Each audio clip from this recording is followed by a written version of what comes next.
Welcome back to Trailblaze. Matt Butler, it's another week, and we are taking a look at the 2028 presidential campaign. And there are all these candidates who are now out here on book tours. What is going on with the book tours? Is that the new first primary in a presidential campaign? It is the new first primary, or at least it's the first dance for people who want to try to get into it. It's they kind of like are sipping a toe in the water a little bit. I think it was Andy Bashir this week who announced that he was going to be releasing a book in September of 2026 about kind of his life and sort of his philosophy for how he thinks that the United States should go about the next 4 to 8 years. So we got Bashir's out there. We have seen Josh Shapiro on his book tour. He's been all over the media as the governor of Pennsylvania, which he calls the swingiest state in America. You can do with that what you will. And then we got Gavin Newsom, who is got a book. And who are we forgetting? I'm forgetting. Oh, Kamala Harris. Yeah, Kamala Harris. She's still out there on her book tour. I think it will go on forever. Yeah, I think that they will. I think there's a lot of stuff that's happening right now, and maybe what we should do is kind of go candidate by candidate. And I think let's have a little bit of a game, and let's get our predictions on the record for whether we think each of these candidates is actually going to make the race. All right. Will they or won't they? I don't know if you're up to. So it's will they or won't they? And so the will they or won't they is, will they file paperwork with the Federal Election Commission to be a candidate for president? And I think it's important to remember that there's no such thing as sort of in the eyes of the Federal Election Commission, you're either running for president or you're not running for president. So you could have Jamal Simmons' exploratory campaign, and that is no different than Jamal Simmons' for president campaign. It's just you're running, you're subject to the limits, you're subject to the laws, but you do have to file that piece of paper with the FEC. So this is going to be we can go back in a year's time and look back at these predictions. So this might be the only running for president might be the only thing in life where you could be like a little bit pregnant. Right? You can be running for president, kinda, but you haven't quite filed the last paperwork to make it work. Exactly. You can be a little bit pregnant with the entire American people and your donors, et cetera, but you cannot be a little bit pregnant with the FEC. This is actually one of the things that the FEC still can do. So, okay. But yeah, so I'll start with the first one because it's Gavin Newsom, and we'll just kind of run down sort of where people are in the polling and kind of the prediction markets on the list. I think it's pretty obvious that Gavin Newsom's going to run for president. I think he is. He's out there. He's doing international events. He is positioning himself as a leader on the world stage in all of these places. He's written a book. He is in Trump's face every day, building up a lot of credibility and a lot of name recognition.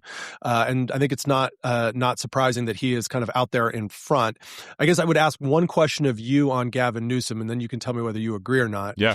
If Gavin Newsom didn't have term limits and he could stay the governor of California beyond the end of next year, do you think that Gavin Newsom would just simply continue to be the governor of California? Is that like a big enough place for him?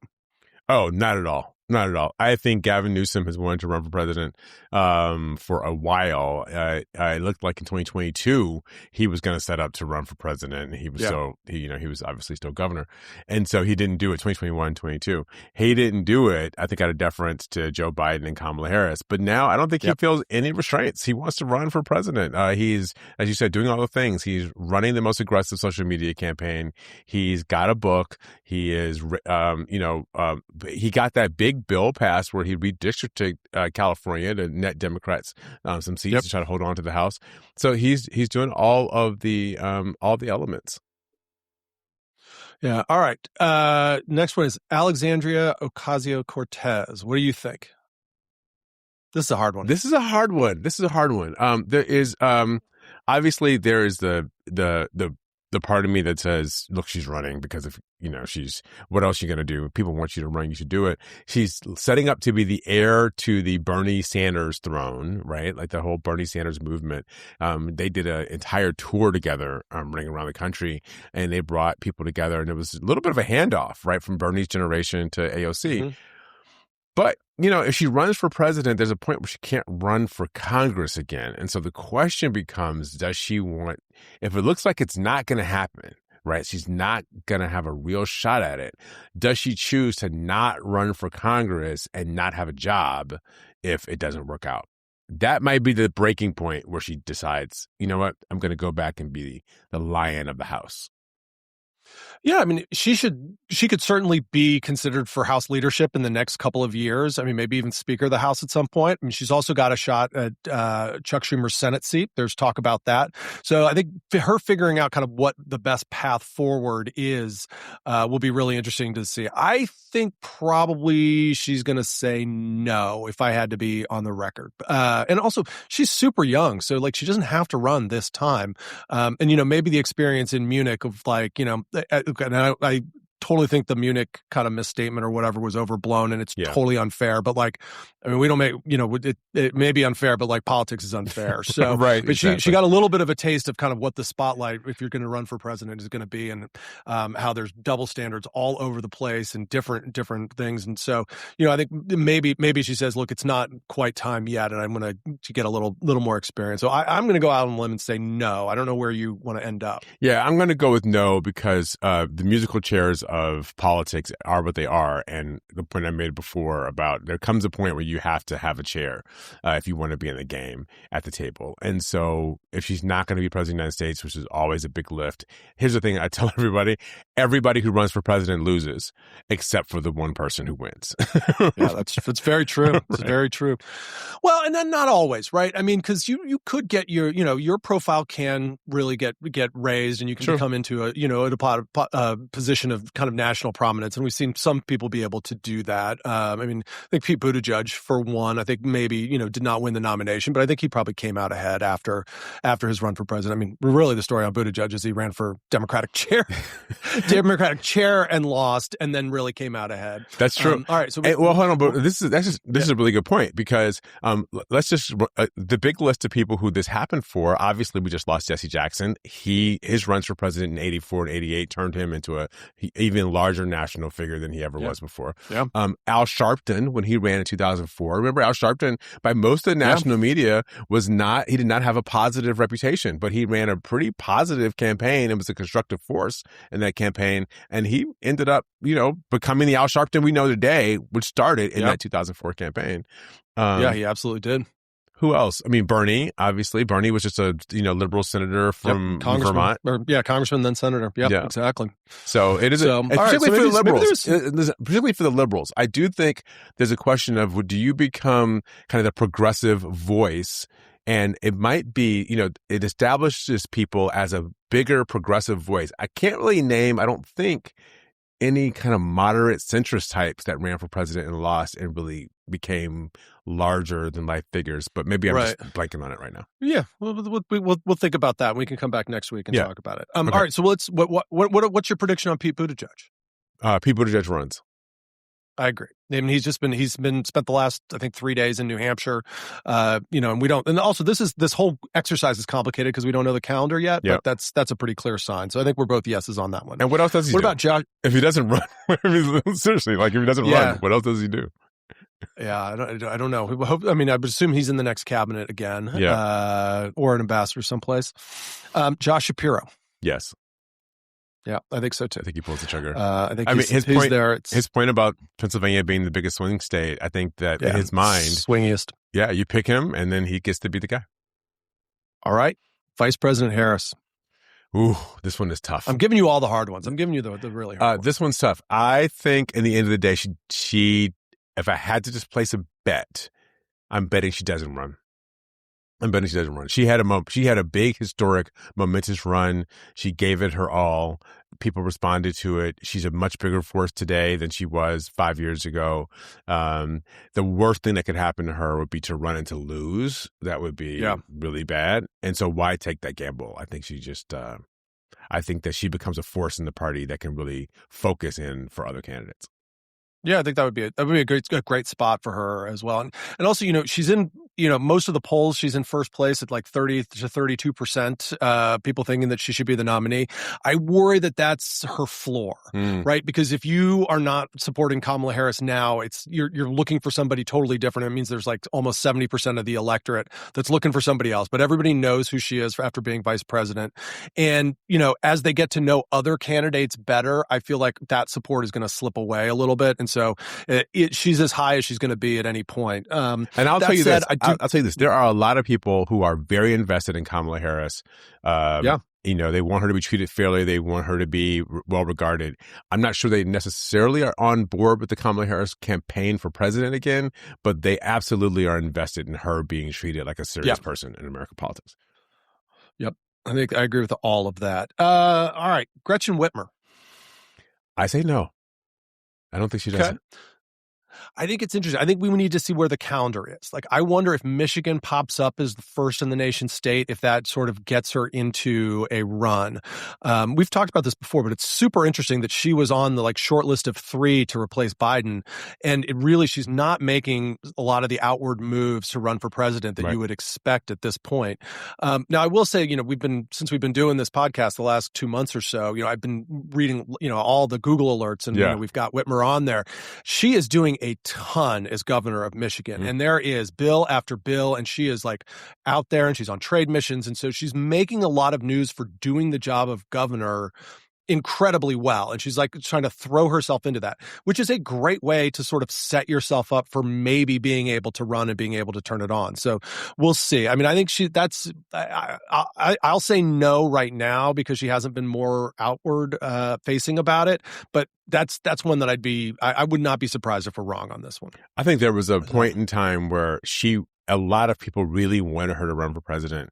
I think perhaps the 2024 campaign just might have shaken up her math too much, but we'll see. Yeah, we'll see. I think that's right. Now there's a ton of candidates. I mean, I've got a list of almost 24 people that we could go over. So maybe we can break this into 2 parts because this is getting a little bit long. But let's do 2 or 3 more, and then maybe we can do the second half of the pack next time. Okay. Wes Moore. Yes. Okay. I think he runs for president because if he wins re-election and he has a good re-election, he also is probably the person who is most likely to be the next vice president of the United States if he is not the president of the United States. And it's a great way to get set up for that. Yeah, and actually that's the other way that you win by running for president, right? Is you put yourself kind of in the front of the line to be vice president. All right. I mean, look, let's think about it. Kamala Harris she ran and she lost in that previous cycle. Joe Biden ran and lost when he became vice president in that previous cycle. Al Gore ran in 88 and lost. Al Gore ran and lost and he became vice president. And, so, I mean, there is a history. Obviously George H.W. Bush ran, lost, became vice president, and then president. Yep. So, there's a history of running and then getting picked to be vice president. All right, let's do 2 more. Jon Stewart. No, I don't think he does it. At least not seriously. He might actually have a fake campaign on his show. But that would be interesting. Yes. That would be interesting. Mark Cuban. I don't. Just call out to our friend Rodell from last week. Exactly. I don't think he does it. Too much money at stake. Yeah, I think it's probably pretty good to be a billionaire in today's America. So I think that's probably going to be pretty comfortable. Also, he did say a lot on the trail in 2024, and it did not really have the resonance that we would have liked. I mean, he was a big supporter of Vice President Harris, and it did not quite get it done. Yeah. All right, wait. Actually, I will do one more because it's a good segue into the next thing we're going to talk about, and that is the governor of Virginia, Abigail Spanberger. Yeah, she's an interesting choice. Not on my bingo card 6 months ago, but it does seem like she has the math works, right? On paper, it makes a lot of sense. You think about Abigail Spanberger, governor of Virginia. She ran and won very tough races in Virginia, which I think she won with less than 50.5% of the vote in her first couple of elections in Congress. And then in Virginia race, she kind of blew the field and won 57% of the vote. Mm-hmm. So Virginia is a swing state. It's blue now, but it still can flip on you. Yeah. And she'll be a governor. We haven't, I think we haven't had a governor run, a woman who was governor run for president before in the Democratic Party. So I think one of those women governors might be compelled to get in. Yeah, and also, I will say that, you say it is a blue state and we have been able to win it, but I will say in 2016, 2020, and 24, like, the results for Virginia don't come right in. And, I mean, you used to live in DC, I still live around here. We know when those polls close, we know that that's close, and yet the results come out pretty late in the evening when they actually call Virginia for president. Yeah. So having somebody who can get 57% of the vote there would be a pretty comforting thing for Democrats to be able to see. Also, she's giving the response to the State of the Union tonight, which, if you look back, there are a lot of people who have gone on to run for president after that. Yeah, it's true. And the State of the Union has been kind of the response to State of the Union has been both an object of ridicule and a reputation booster. Yeah. I was just going back and looking at some of it. The very first State of the Union response, it was 1966, and that was Gerald Ford and Everett Dirksen, who were the House and Senate leaders. Oh, interesting. So by 1976 or 1974, Gerald Ford had been vice president, had become president of the United States. Bill Clinton also did a State of the Union response, 1985, right? And George H.W. Bush did a State of the Union response in 1970. Now, some of these were different because it wasn't quite the same, like one person to camera thing as we. And then, of course, what's your favorite kind of State of the Union response faux pas? Who made the worst impression? Yes. I believe that was Marco Rubio. But look, see, this is, nothing in politics is fatal because Marco Rubio's still around, and we're going to be talking about him later this year when we're talking about Trump's successors. And for those of you who are listening and not watching, Matt was trying to gulp. I was gulping and dry mouthing. Yes. So like trying to grab that water as if we weren't all watching him on camera.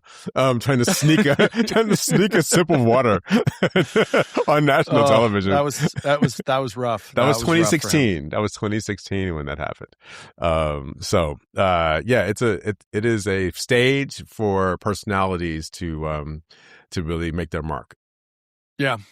All right. Anything else? What about, speaking of kind of Marco Rubio, like who do we think, where do we think that the kind of MAGA coalition is going into the State of the Union, and kind of, is there a candidate that gets to sort of keep that coalition together? I think it's in a tough place. The president right now is banging the war drums. He obviously has already gone into Venezuela. They're claiming a success from grabbing the president of Venezuela, Maduro, out of his house. At the same time, we are seeing them put more ships into the Persian Gulf than have been there since before we invaded in Iraq in 2003. 2003. And so we're seeing that, the Gerald Ford, which is the biggest, warship that we have, like it's, I guess, on the cusp of being ready to go into battle. So, we don't know. The MAGA people, America First crowd was not a wartime crowd. I mean, these are people who were against a lot of foreign engagements. So I don't know. What do you think? Well, I think when you have, kind of you're pushing your two top policies are so wildly unpopular with most of Americans, being tariffs and immigration. Mm-hmm. Like it's not surprising that you would see some people start to fall off of the Trump support and why his approval ratings are so low. And then you put on top of that all the Epstein stuff, right? Yeah. That's just policy. Now there's the Epstein stuff and not being forward with the files and all of the redactions and not knowing what's going on, and now looking like, whether you are involved with any of that going on or not, that you're covering it up and your administration's covering it up. And that's, that was a huge motivating factor for a lot of these voters, I think. So it does feel like things are pretty soft. And that's not even the question of like, could a JD Vance or a Marco Rubio keep that coalition together? And I don't think that they can. So you're saying they may be able to constitute a new one, but they're going to have trouble keeping that together. Yeah. Just on their personalities. No, I think that's right. I was just looking at some of the polling numbers. We've seen some of this stuff. So we think of the MAGA coalition as being very Republican, which it is, obviously. Mm-hmm. But a lot of those folks aren't really, they're still independents. They're people who, fit in that coalition, but they're independents. And with independents right now, Trump, at CNN poll, has Trump at 26% approval, 41% disapproval, which is a big number, but 26% approval. And with young people, He's at 25%. Now, a lot of that coalition was young, and so he's got a big flip. 25% approval with young people, 67% disapproval.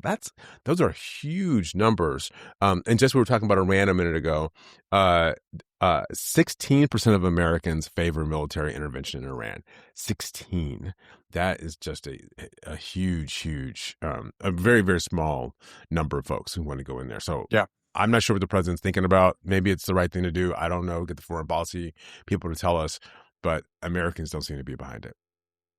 Yeah, I would agree. So we'll see. Maybe in the State of the Union, he announces that we're going to war tonight. So we'll see.